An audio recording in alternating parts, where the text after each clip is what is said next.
პოლიტიკური დავალება, რომელიც გასცა ქართული ოცნების პარტიამ თავარმა პროკურორმა პირდაპირ შეასრულა, რაც არის სისხლის სამართლის დანაშაული. პროკურატურას ლევან ხაბეიშვილის ადვოკატები სისხლის სამართლის დანაშაულში ამხელენ. პოლიტიკოსის ინტერესების დამცველები ამტკიცებენ, რომ საგამოძიებო უწყებებმა კანონი განზრახ უგულებელყვას და 4 ოქტომბრის შიშით პოლიტიკური დაპირების გამო ხაბეიშვილი ციხეში გამოკეტეს. წარმოიდგინეთ, ლევან ხაბეიშვილი ასამოდა, რომ კანონიერი დავალების შემდეგ ბიუჯეტიდან, როდესაც თავისუფალი ადამიანები გაიმარჯვებენ, მიიღებთ ჯილდოს და პრემიას. ეს არ არის კანონდარღვევა, მათთან მაქვს ერთი კითხვა. როდესაც თქვენ ბიუჯეტიდან პოლიციელებს, გედედეს თანამშრომლებს, სხვა მოძალადეებს აძლევთ მაგალითად პრემიას ან ჯილდოს, ეს არის თუ არა ქრთამი? პატიმრობის მიზეზი იყო ის, რომ თითქოს ლევანი იმ სამ მოძიებულ მოწმეზე, რომლებიც გედედეს თანამშრომლები არიან, მოახდენდა გავლენას. ამის შემდეგ ეს არ იკმარეს და ოჯახს აუკრძალეს ლევანთან კომუნიკაცია. ეს არის პოლიტიკურ გაერთიანებათა შესახებ ორგანული კანონის 25 მუხლი. აქ წერია, რომ პოლიტიკური დაპირება, მათ შორის სახელმწიფო სახსრების განაწილების შესახებ არ შეიძლება ჩაითვალოს დანაშაულად. ის, რაც ამ კანონის დანაშაული არ არის, მდინარაძემ კრიმინალად გამოაცხადა. ხაბეიშვილი ციხეში იმის გამო ჩასვეს, რომ სპეცრაზმელებს თუ კი ისინი უკანონო დავალებებს არ შეასრულებდნენ, ხელისუფლების შესვლის შემდეგ 200,000-იან ჯილდოს დაპირდა.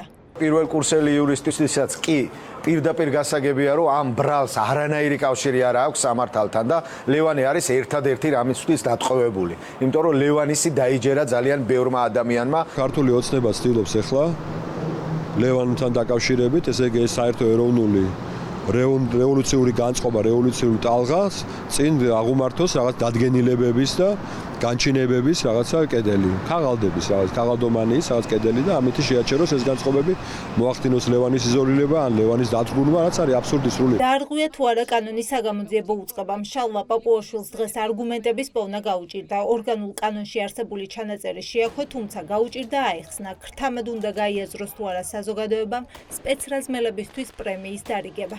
იქ არის ნათქვამი, რომ აკრძალვა არ შეეხება პოლიტიკურ დაპირებას. ალბათ ჩემზე კარგად იცით, რა წერია ორგანულ კანონში. კარგი ჩანაწერია, ვეთანხმები აბსოლუტურად. რატომ არ მოქმედებს ეს ხაბეიშვილთან დაკავშირებით, ბატონო შალვა, რატომ დაირღვა ეს ჩანაწერი ხაბეიშვილთან მიმართებით? იმიტომ ეს არ იყო საპროგრამო ნაწილი, ეს იყო ქრთამის დაპირება კანონის დარღვევის სანაცვლოდ პირდაპირ გაცხადებული სხვადასხვა სამართალდაცვო უწყება. სპეცრაზმელებს რომ ფული ჩაურიცხეთ, ბატონო შალვა, ეს რა იყო? პოლიტიკური დაპირება ქრთამად ჩაუთვალეს და საქმე შეუკრეს. ამბობენ ოპოზიციურ პარტიებში, განსაკუთრებით იმ ფონზე, როცა გამოძიების დაწყებიდან 24 საათში სუსმა განსაკუთრებულ დავალებათა დეპარტამენტს შეურაცხყოფილი სპეცრაზმელების მოწმეება წარდგენა მოსთხოვა და იმავე დღეს 3 სპეცრაზმელის ჩვენება გაჩნდა საქმეში. 3 სპეცრაზმელი იჯდა და ტელევიზორს უყურებდა და თავი შეურაცხყოფილად იგზნეს და ყური აეწვათ და ლოყა უხურდათ. ეს ხო ბოდვა არის აბსოლუტურად რა. რა ქთამის შეთავაზება, ითქვა რომ ვინც ხალხს ხელს არ დაარტყავთ, იქნება 200,000. რა სად არის ქთამი? ეს არის აბსოლუტური ბოდვა. ლევან ხაბეიშვილის დაკავების შემდეგ სრულ იზოლაციაშია. მას არ აქვს არც წერილის გაგზავნის, არც სატელეფონო ზარის განხორციელების და არც ტელევიზორის ყურების უფლება.